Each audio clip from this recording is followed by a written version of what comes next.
Welcome to this Acumatica tutorial. My name is Zach Mayer, and I'm with Mayer Group, a Gold Acumatica partner.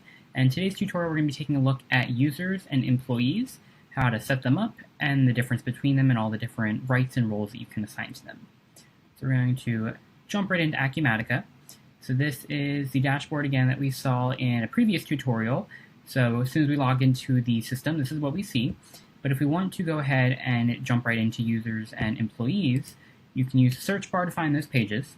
So if we first want to take a look at setting up a user, you're going to have three different pages you can pick right here under user management.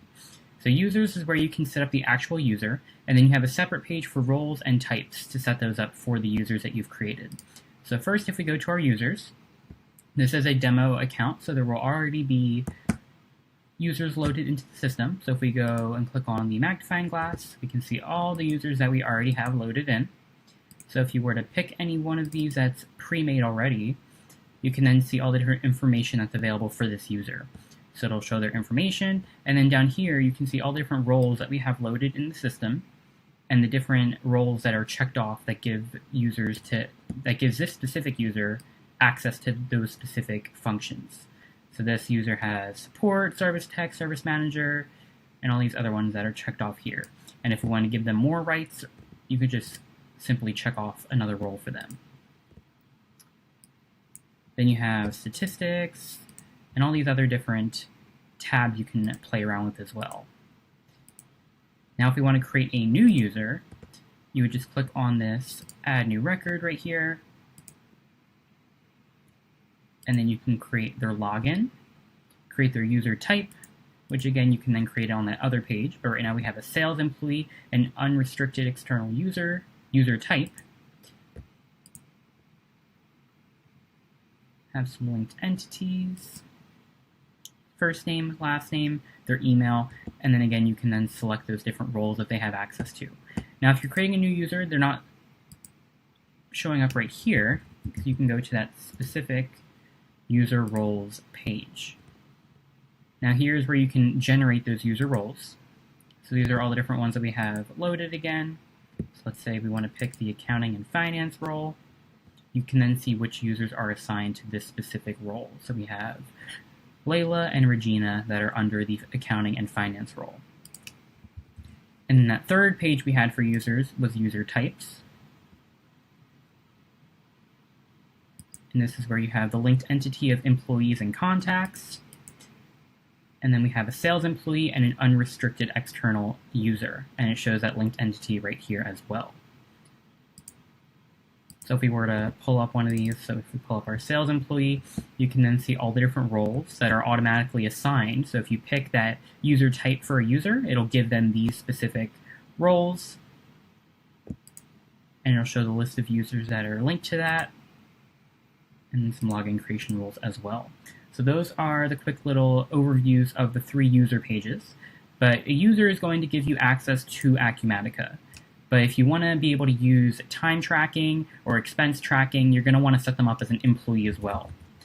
So if we now go to our employee page, so if you go under organization in your configuration menu, you have an employee page right here. And this is how you can now set up an employee in your system as well. So we have all the different employees loaded in here, and this is where you can click on an employee ID and it'll pull up all the information on that employee. So here you're going to see all their contact information, their address, their employee settings, which will show you the class, the branch, or the company that they're associated with, their login.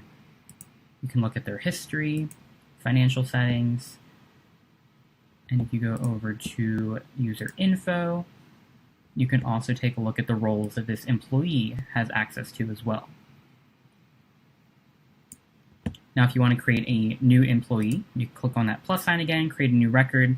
This is where you can then set that employee ID and start to fill out all these different tabs and give information to what that employee has access to, as well as some information about them as an employee.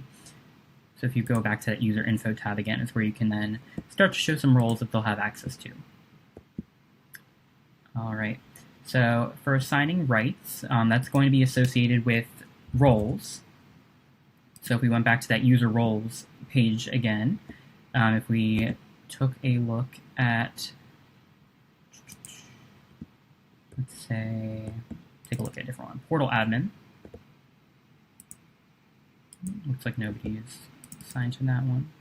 We'll go to consultant. So we have a lot of consultants in the system. So let's take a look at Martin Bernia. So if we'll go to users,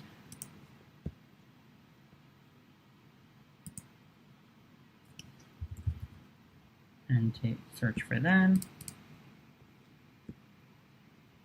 So now we see all the different roles that are assigned to this user. One of them being consulting, which we saw by searching the consulting role. So if we want to take a look at what their menu is going to look like, so right now I'm logged in as an admin, which means I have access to all the different pages and forms that you have in all your different tabs here on the left.